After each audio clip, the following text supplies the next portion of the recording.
Welcome to the Journal Editorial Report. I'm Paul Gigot. Well, from his change of heart on FISA to his announcement this week that he intends to expand faith-based initiatives, Democratic presidential candidate Barack Obama is sounding a little more like George W. Bush these days than some on the left would like.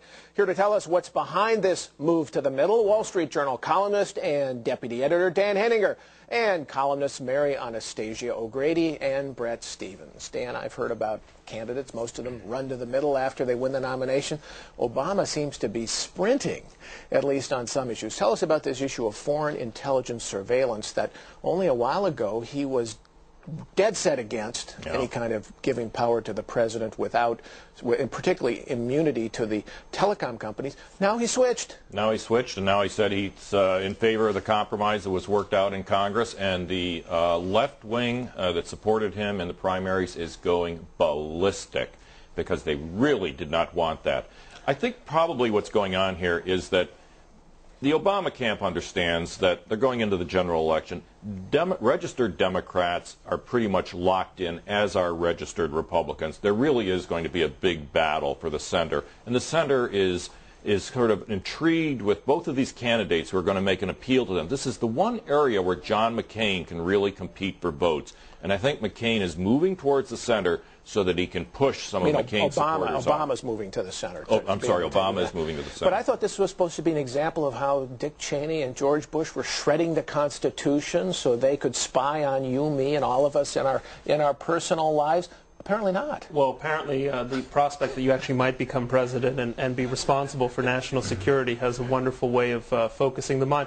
But one thing on the politics here, I think voters are going to have to figure out pretty quickly exactly whom Obama was lying to. Was he lying to his Democratic base on trade when he promised to oppose NAFTA, on the kind of the cultural tone? Now he's coming out in favor of the death penalty for child rapists, or is he lying to the center of the country, asking sort of his left to shut up for 4 months so he can get elected and then institute or implement the kind of agenda that he'd been promising all along in his past life as a senator? Mary, are the left wing of the Democratic Party going to take this lying down?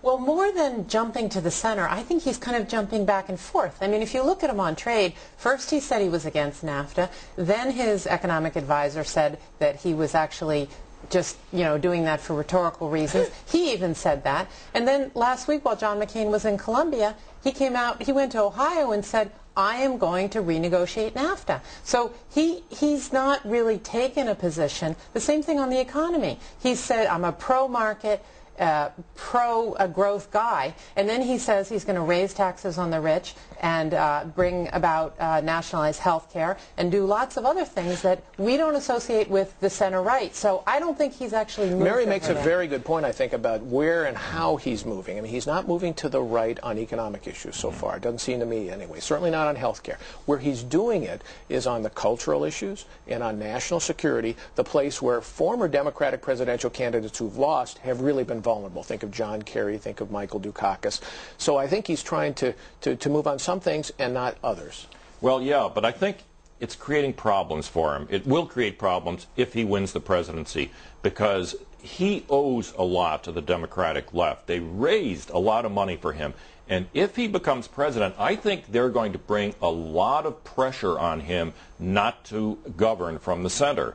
And it's going to create a lot of tension inside his administration in a way that Bill Clinton never had to deal with. I have to tell you, though, Dan, he's going to say, we'll worry about that on January 21st. If this helps me win, well, I'll do what I have to take. But I think it's going to be a very difficult presidency. Well, if you're a voter and you're trying to sit and decide, all right, Barack Obama, I don't know a lot about him, but what should I think about his political character? What does he really believe? Is he an authentic man of the left, or is he more like Bill Clinton, who will do what you got to do? I don't think he can get away with this. I mean, his appeal to the Christian right by saying that he's doing the Lord's work in politics.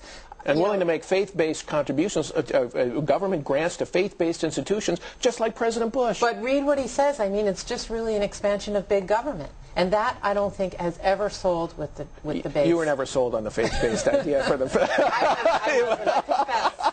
No, but I think the voters are going to have to make the calculation of the extent to which political fickleness or opportunism is a quality they want to see in leaders. You know, in about a month ago, he gave a speech to the pro-Israel lobby, AIPAC, and one of the things he said is Jerusalem must remain undivided. People understand exactly what that means. It must remain sovereign Israeli territory. Next day, he said, well, that's not exactly what I meant. It has to be a function of negotiations. That's kind of worrisome when you're talking about a guy who's going to be commander-in-chief. You also have to wonder about how serious he is in terms of either is he going to withdraw from Iraq or is he not, or is he going to change his tune? Let's take the issue of Iraq because, and we don't have a lot of time, but it is a big issue. He's been dead set. He said that we're going to withdraw right away as rapidly as possible, no doubt about it. Now some of the supporters are saying that is no longer tenable given the progress on the surge. Does he have to change his position on Iraq?